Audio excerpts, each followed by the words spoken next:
Yeah នេះគឺខ្ញុំ King ជាវីដេអូដំបូងនៅក្នុង YouTube និង TikTok វើលនេះខ្ញុំលេងបានចំនួន102ថ្ងៃហើយand yeah នៅតែឯងពេញខ្លួនហើយ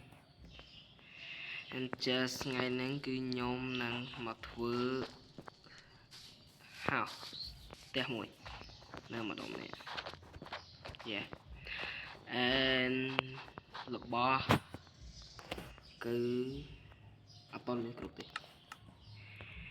yeah មានតែឈើ3 stack ប៉ុណ្ណោះ and ថ្មយើងនឹងថារកមកពីណាបានមកថ្ម yeah ពីឯរបស់ខ្ញុំគឺមិនមែនមាន fortune នេះគឺ silk hack នៅពេលដែលខ្ញុំវាយ cable display វាយ display វានឹងចេញមកជាវាមិនមែនចេញជា cable display ដូច fortune ដូចពីឯធម្មតាទេគឺវានឹងចេញជាបែបជា display ហ្នឹងយកតែម្ដងវាអត់មែនចេញជា cable ទេ yeah and